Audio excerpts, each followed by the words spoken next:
अस्सलाम वालेकुम guys, welcome to solar design course lecture number 13। आज के हम इस कोर्स में सबसे पहले डिस्कस करेंगे what is a battery. Battery क्या होती है और वो कैसे ऑपरेट करती है, फंक्शन करती है। फिर उसके बाद डिफरेंट बैटरी के वोल्टेजेस के बारे में हम डिस्कस करेंगे और वोल्टेज सिलेक्शन उसकी हम किस हिसाब से करते हैं। जाहिर है लोड के हिसाब से हम उसकी वोल्टेज की सिलेक्शन करते हैं। उसके बाद हम डिस्कस करेंगे कि बैटरी की कैपेसिटी क्या होती है, वो कितनी देर तक के लिए डिज़ाइंड है, वो लोड को कितनी देर तक चला सकती है। उसके बाद हम देखेंगे सी रेट ऑफ अ बैटरी क्या होती है। ये चार्जिंग और डिस्चार्जिंग रेट होता है, इसके बारे में हम डीपली स्टडी करेंगे। फिर सीरीज और पैरेलल कनेक्शंस बैटरी के हम कैसे करते हैं और क्यों करते हैं। फर्स्ट ऑफ ऑल हम देखते हैं कि ये एक हमारा कन्वेंशनल सोलर सिस्टम है। इसके अंदर अब मेरे पास नीचे जो है बैटरी बैंक कनेक्टेड है। तो बैटरी की जो डेफिनेशन है वो ये है कि battery is a device that converts chemical energy to electrical energy.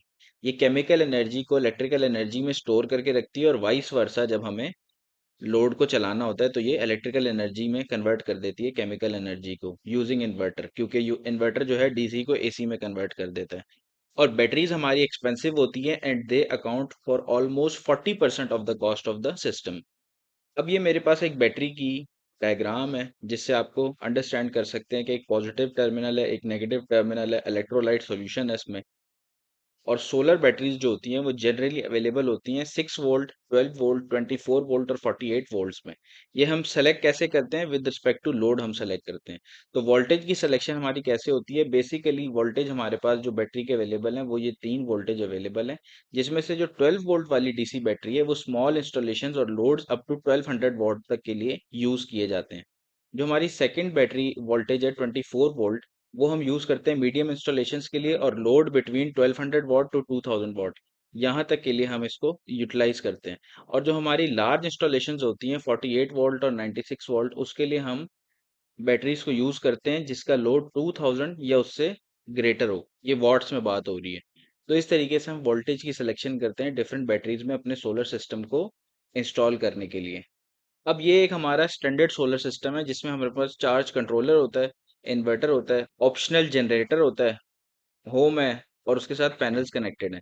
अब अगर मैं बात करूं एक हाइब्रिड इन्वर्टर की, तो हाइब्रिड इन्वर्टर में क्या किया है कि चार्ज कंट्रोलर को उन्होंने रिमूव कर दिया है और चार्ज कंट्रोलर की जगह एक हाइब्रिड इन्वर्टर कर दिया जिसके अंदर बिल्ट इन चार्ज कंट्रोलर होता है। तो इन्वर्टर प्लस चार्ज कंट्रोलर एक हाइब्रिड इन्वर्टर बन जाता है। तो वो हम ज़्यादातर यूज़ करते हैं ताकि हमारे सिस्टम्स एक ही कंपार्टमेंट के अंदर फिक्स हो जाएं। अब बैटरी की कैपेसिटी को डिस्कस कर लेते हैं। तो बैटरी की कैपेसिटी जो है basically it is a terminology used in solar world that represents how much energy can be stored in a battery, कि एक बैटरी के अंदर कितनी एनर्जी हम स्टोर कर सकते हैं। It is measured in what hours, ampere hours and kilo watt hours. तो ये वॉट आवर्स में, एम्पेयर आवर्स और किलो वॉट आवर्स में रिप्रेजेंट की जाती है, जिसमें से एम्पेयर आवर जो है वो स्टैंडर्ड यूनिट है मेजरिंग बैटरी कैपेसिटी को। एम्पेयर आवर्स जो होता है उसकी मैथमेटिकल डेफिनेशन ये है कि डिस्चार्जिंग करंट को आप मल्टीप्लाई कर दें नंबर ऑफ आवर्स से। कि डिस्चार्जिंग करंट, फॉर एग्जांपल मैं आपको एग्जांपल से समझाता हूँ। एक 12 वोल्ट की बैटरी है जिसकी 150 एम्पेयर आवर कैपेसिटी है। तो अगर वो 12 वोल्ट की बैटरी 150 एम्पेयर आवर से मैं मल्टीप्लाई कर दूं, ये मेरे पास एक डिस्चार्जिंग करंट था और एक नंबर ऑफ आवर्स है, तो 150 एम्पेयर आवर बन गया। तो 150 एम्पेयर आवर को अब मैंने वोल्टेज से मल्टीप्लाई किया, तो ये 1800 वॉट आवर्स बन गया। अब 1800 वॉट आवर्स को मैं डिवाइड बाय 1000 करूंगा तो 1.8 किलो वॉट आवर्स, ये मेरे पास बन गया। टोटल मेरे पास यूनिट्स आ गए। तो ये यूनिट्स है कि 2 यूनिट्स तक अप्रोक्सीमेटली 1.8 तकरीबन 2 यूनिट्स बन गए। तो 2 यूनिट्स के लोड को ये चला सकती है बैटरी। अब हम डिस्कस करते हैं for better understanding consider 3 scenarios. 3 different scenarios हैं। फॉर एग्जांपल मेरे पास 150 एम्पेयर आर की बैटरी है, उसके साथ मैंने लोड कनेक्ट किया 7.5 एम्पेयर का।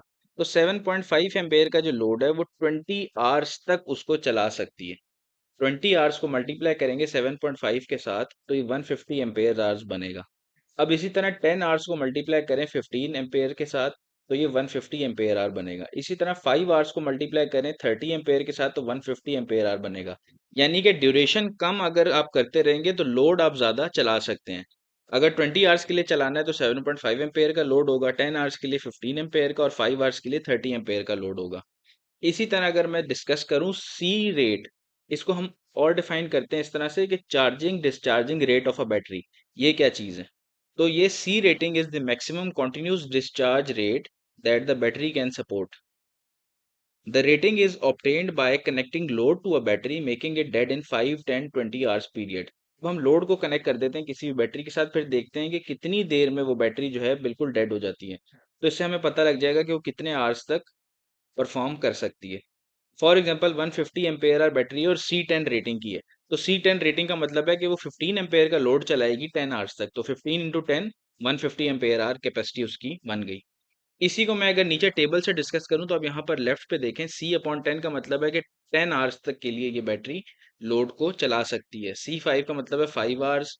इसी तरह लेकिन 1C, जब पहले 1 आ जाएगा, 1C का मतलब है कि ये 1 आवर में जो है डिस्चार्ज होगी बैटरी।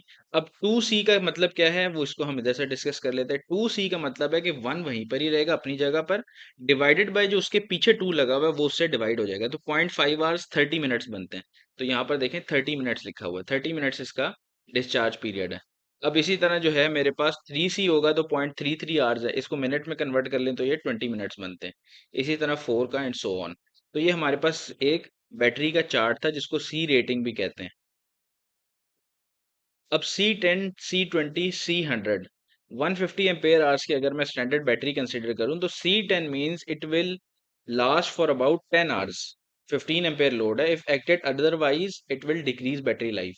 अब C10 का मतलब ये है कि ये 10 आवर्स तक जो है चल सकेगी और 15 एम्पेयर इसका लोड है। 15 एम्पेयर अगर लोड में कनेक्ट करूं तो ये 10 घंटे तक उस लोड को ड्राइव कर सकती है, इसकी इतनी कैपेसिटी है। अब C20 का मतलब है कि अगर मैं 7.5 एम्पेयर्स, मुझे फिर लोड कम करना पड़ेगा, तो ये 20 आवर्स तक मुझे ये 7.5 एम्पेयर्स तक का लोड ड्राइव कर सकती है। इसी तरह C100 है एंड सो ऑन। सीरीज और पैरेलल कनेक्शंस हमने पहले भी देखे थे, इनको अभी दोबारा बैटरी में भी डिस्कस कर लेते हैं। लेफ्ट वाली डायग्राम में अगर आप देखें तो सीरीज में हमें पता है कि करंट सेम रहता है। तो 100 एम्पेयर्स है तो करंट 100 एम्पेयर्स ही रहा। वोल्टेज जो है हमारे पास वो ऐड हो जाता है। इंडिविजुअल का मैंने वोल्टेज लिखा हुआ है यहाँ पे, इंडिविजुअल बैटरी का 12 वोल्ट वोल्टेज है और 100 एम्पेयर करंट है। तो कलेक्टिवली भी इनको जब मैंने कनेक्ट किया तो सीरीज में करंट सेम रहा 100 एम्पेयर आवर्स, और वोल्टेज मेरे पास जो है ये 48 वोल्ट्स हो गया, क्योंकि ये मेरे पास कनेक्टेड हैं सीरीज में वोल्टेज ऐड होता है।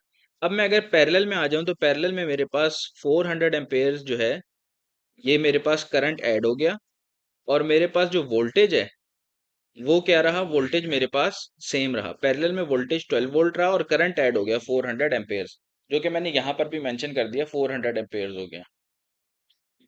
इसी तरह अब हम नेक्स्ट लेक्चर्स में क्या डिस्कस करेंगे, सबसे पहले हम डिस्कस करेंगे cycle of a battery and depth of discharge क्या चीज होती है। सेकेंडली हम देखेंगे deep cycle batteries and car batteries, ये क्या चीज है और इसमें क्या फर्क होता है। Specific energy and specific density of a battery, self discharge of a battery को हम स्टडी करेंगे। Shelf life, cycle life and calendar life of a battery, इसको भी हम डिस्कस करेंगे नेक्स्ट लेक्चर्स के अंदर।